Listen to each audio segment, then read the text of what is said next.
Have you ever felt like you were living inside of a mind that wants to control you? Is it mind control? Or are you being controlled by your thought process? It almost seems like sometimes where you're thinking about one thing and all of a sudden, boom, something else just pops right into your head. Why did that happen? I mean, the mind has a mind of its own. I believe sometimes when you're thinking about one thing and something else pops into your head, it is a subconscious seed that is taking growth inside of your mind. So, how do we control that? Or will we always be controlled by a mind that is controlling you? I think it's a good question. And I think it's time that you and I came together right here on Word to the Wise. And let's pod about it. In a world fraught with confusion, one man will break his silence.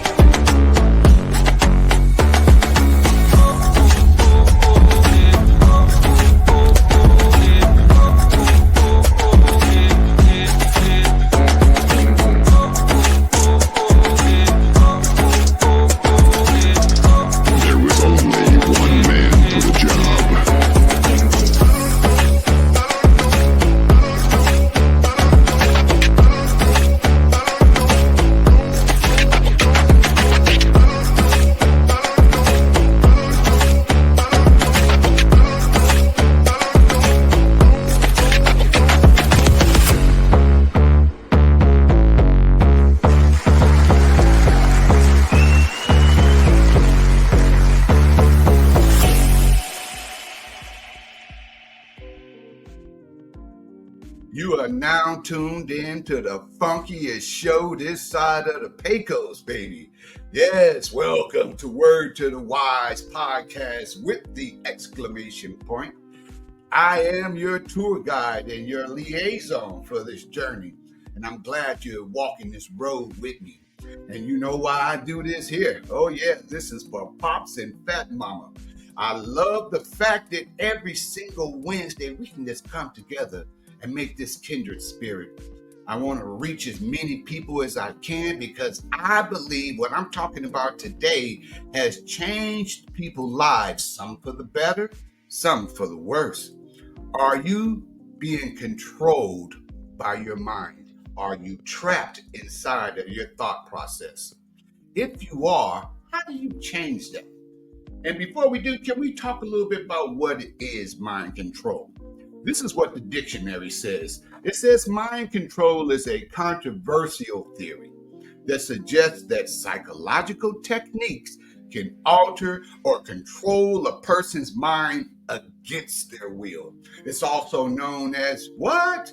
Brainwashing, thought control, coercive persuasion, and all kind of other terms that they have for it. But when you are thinking about the things that we put in, I just talked about this on my last podcast, what we allow inside the ear gate, the stuff that we listen to, what we allow inside the eye gate, what we are constantly focusing on, it plants seeds inside of our head.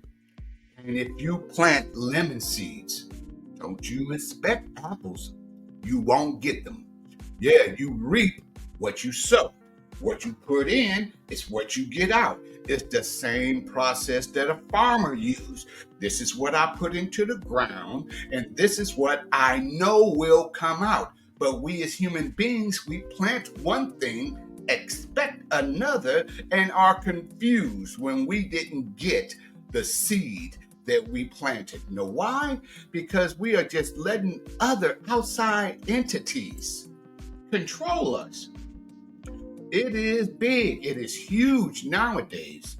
And I think it is like we are being broken to the point that we don't even know it, man. It is subliminal. It is subtle. It is hitting us on all different kinds of areas.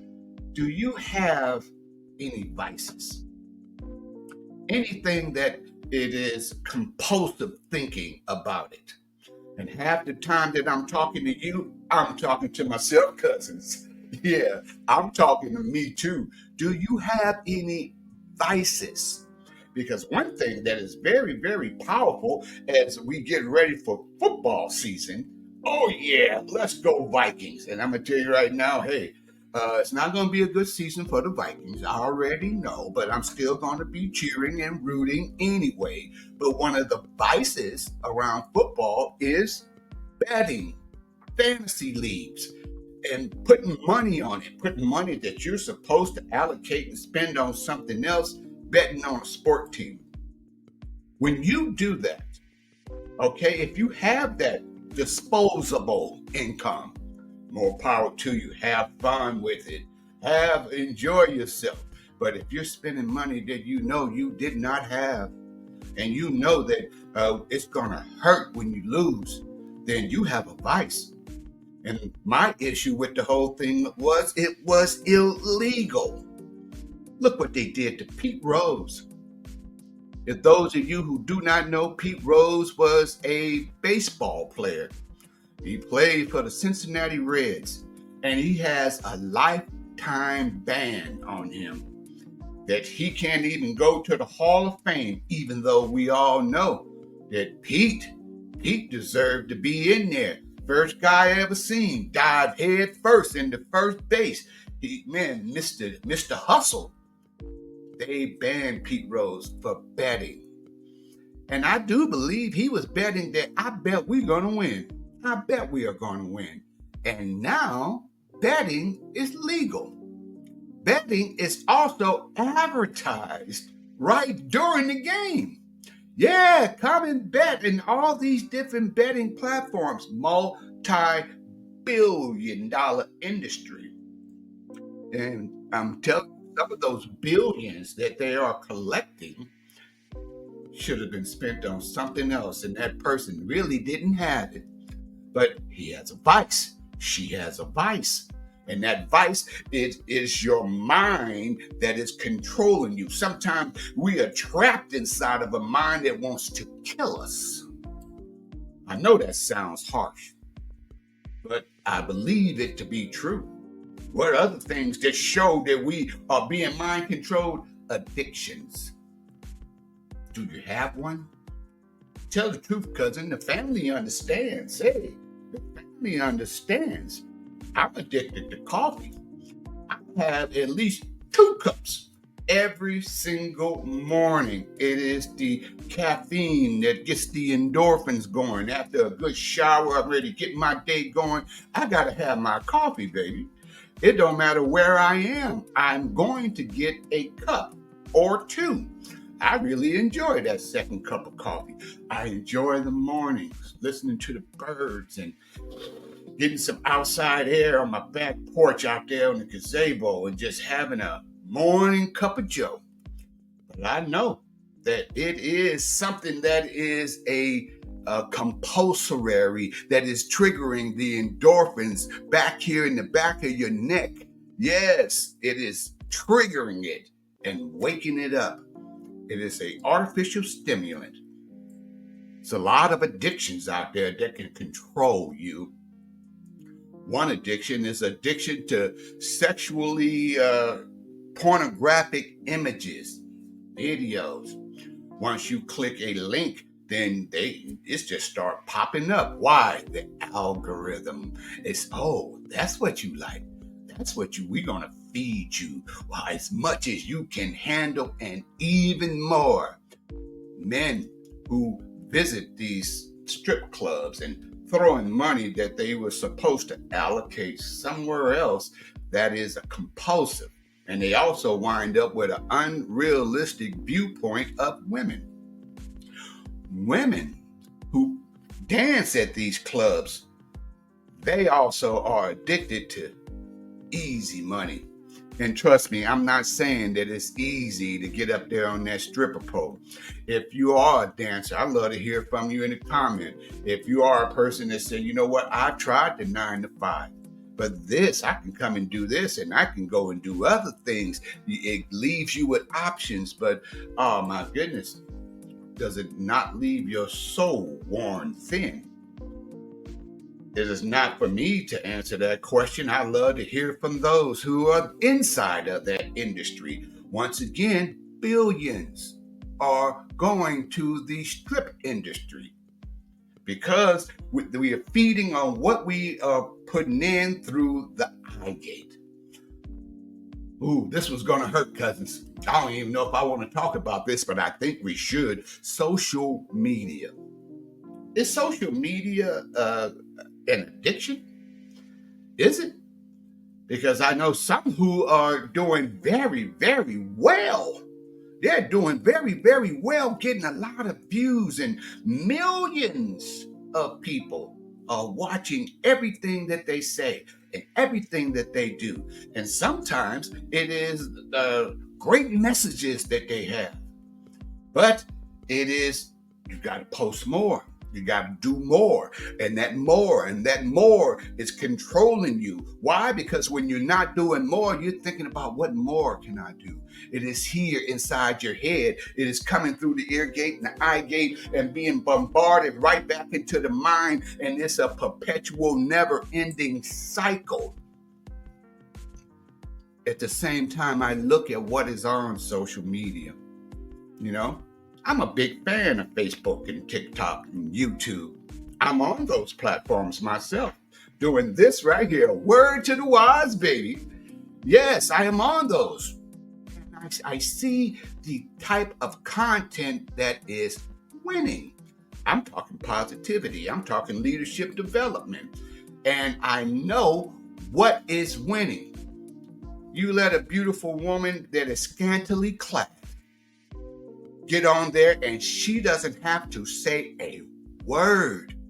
All she can do is just sit there in tight clothes and very loose clothes, or barely any clothes at all, and don't have to say a word. 10,000 people will sit there and watch her. Yes. And what else did I see? Stupidity. Stupidity is winning. Say something stupid. Give somebody a soundbite. Make something buzzworthy. Just say something that is completely idiotic.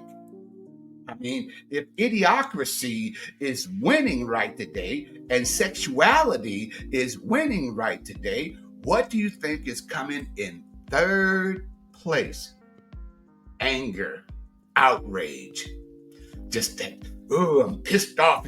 Hey, you guys, check this out. Guess what I'm pissed off at about today? I'm angry about anger, sexuality. These things are winning. Positivity may not even make the top 10, but that's okay.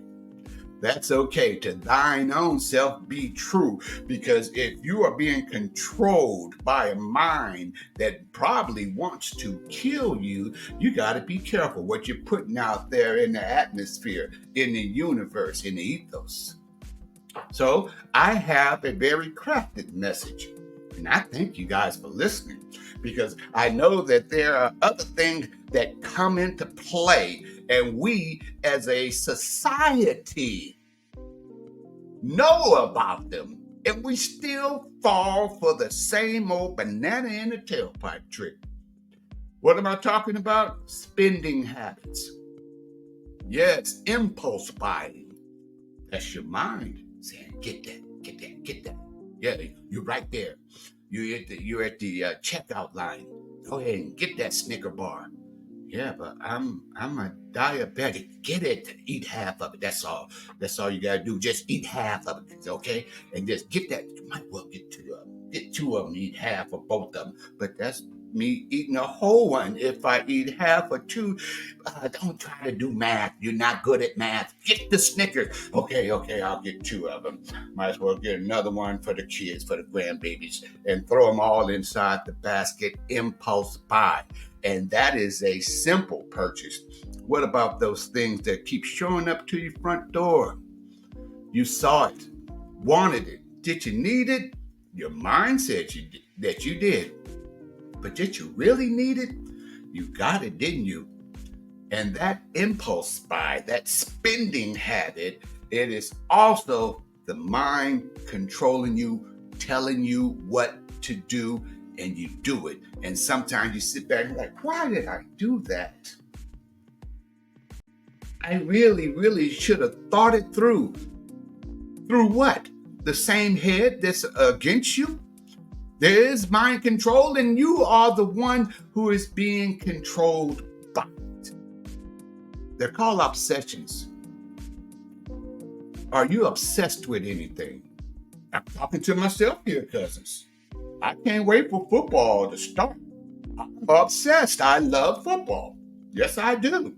I watched the draft. Yeah, I watched the preseason. I watched the training camp. I watch and see who get cut down from the to the 53-man roster. Oh yes, I look at all those things. I watch the videos and YouTube of interviews. I even watch the behind the scenes stuff. I look at all of it. And because I'm waiting for the big game day, all this obsession and all these feelings and stuff that it is accumulated, it equals time. Time that is spent. What obsession do you have? Is it your car? Is it your motorcycle? Is it your wardrobe? Is it your shoe game?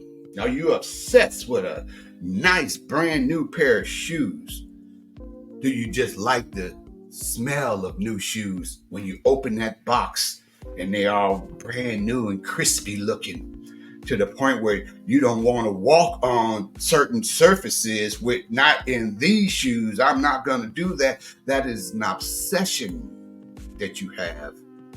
And I think the biggest way to conquer any one of these things is self-awareness and just being aware of it. Just like I just admitted about coffee and football, and I know that I do have these obsessions. Do you?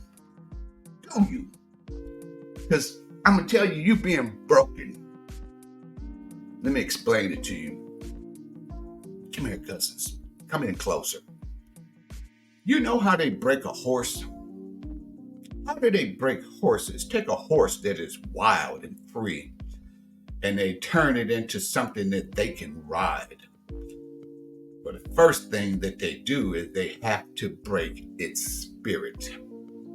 Sure, that horse can have a little bit of spirit, but it ain't the same spirit when it was wild and free. They take an iron bit and they put it in the soft part of the horse's mouth, and they tie those reins to it on both sides of that iron bit, and it is tender back here, just like your mouth, right there where the wisdom teeth are, or where they used to be, tender part of your mouth. And when they want that horse to turn right, they just pull that rein to the right side, and it will pull. Yes, they want to go left, right there, and they will pull it.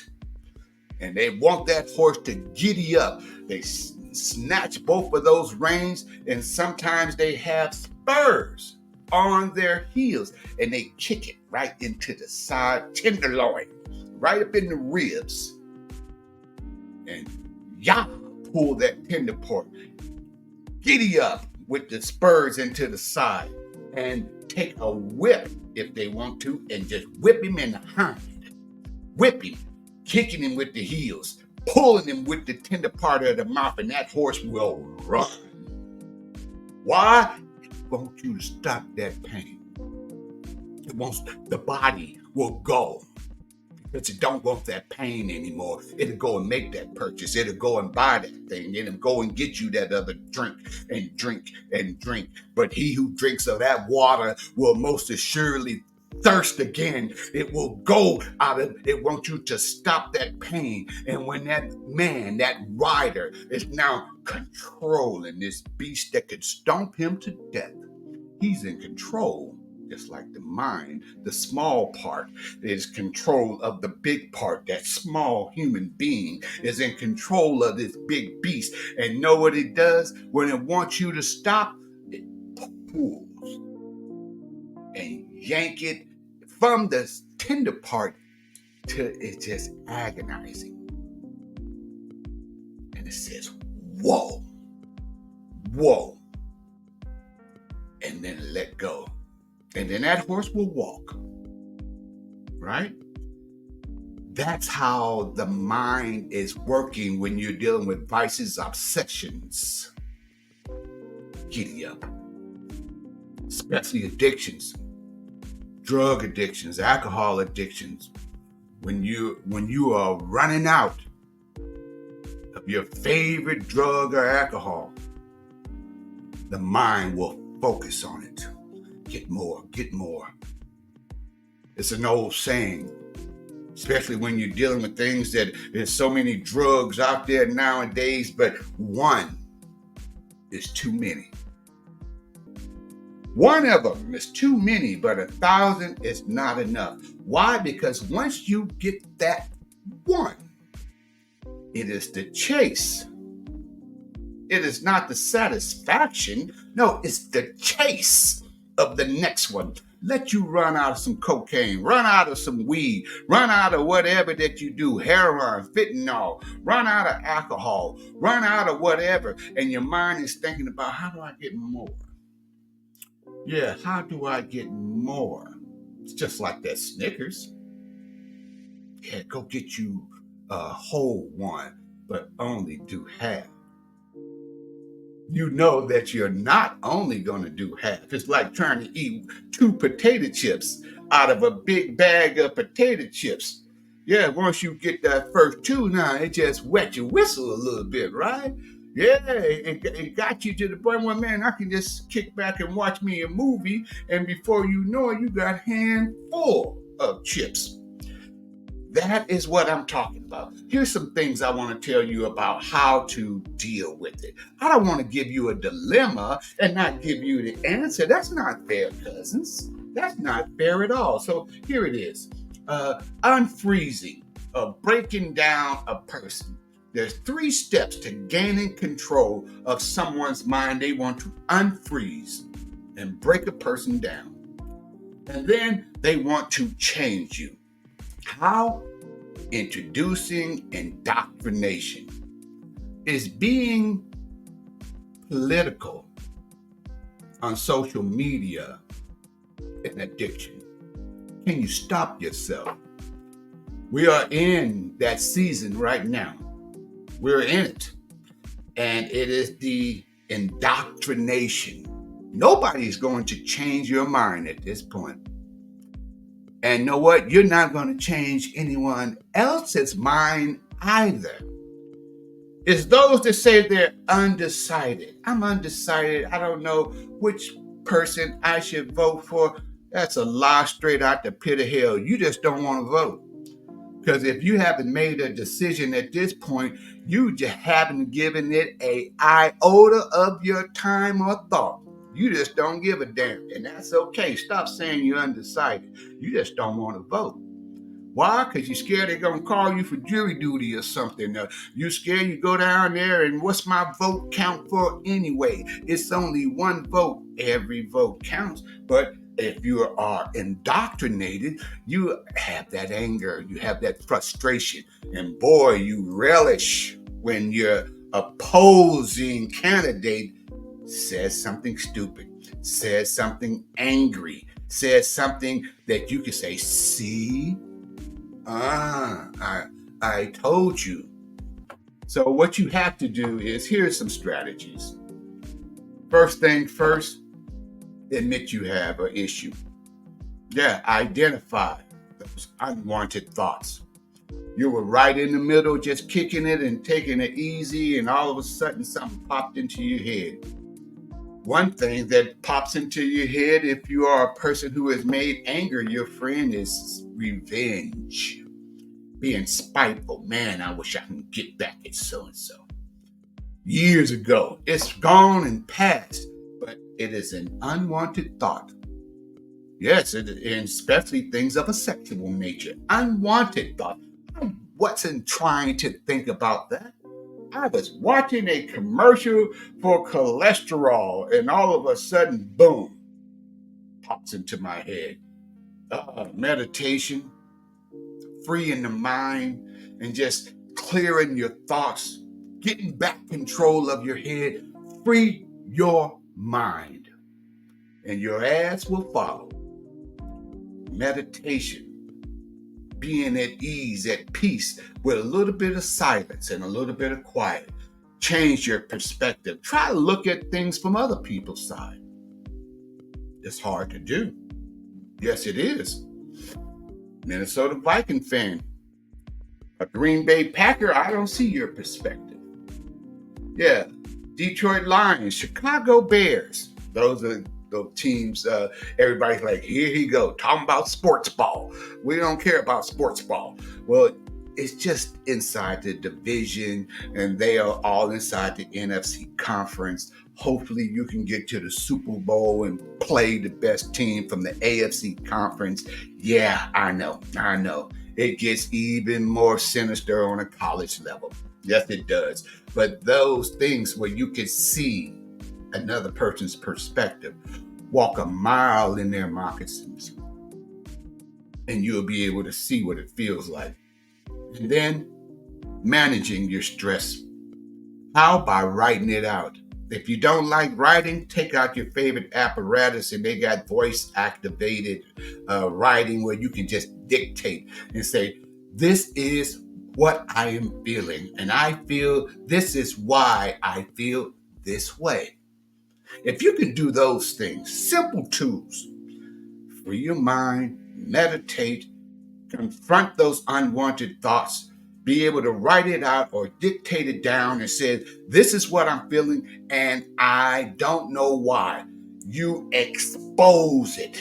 That's the biggest power that the mind that you have wants to keep from you. It wants you trapped. Stay inside the darkness of your own head. My mind is a dangerous neighborhood, cousin. And I shouldn't even be up there alone by myself. My mind is a dangerous neighborhood, and I shouldn't be up there alone by myself. That's why it's good to have someone that you can talk to. And if you like to talk to me, hit me up with a comment. Yeah, get at me, a comment, and I will most definitely reply to you, okay? And I want you guys to just take care of yourself and look out for each other. If you could, look out for each other, and man, I want you guys to enjoy yourself. Enjoy some football, but don't get too upset. If your team lose, oh well, somebody was going to lose, all right? But keep coming right back here. And in the meantime and in between time, just keep holding it down. Yes, I feel like we made a kindred spirit once again, cousins. Yeah, I feel like we go way back like Fat Crayons and Hot Wheel Track Day, like Droopy Diapers and similar. So, in the next time that you see me, I want you to just give me a wave. Say, hey, cousin, how you doing? I would love to be able to reach out to each and every last one of you guys because I do this for a reason. Somebody's hurting right there. And somebody want to know, is there a better way that I can be able to do things? Yes, you can. Right here. But first, all you got to do is cut you off.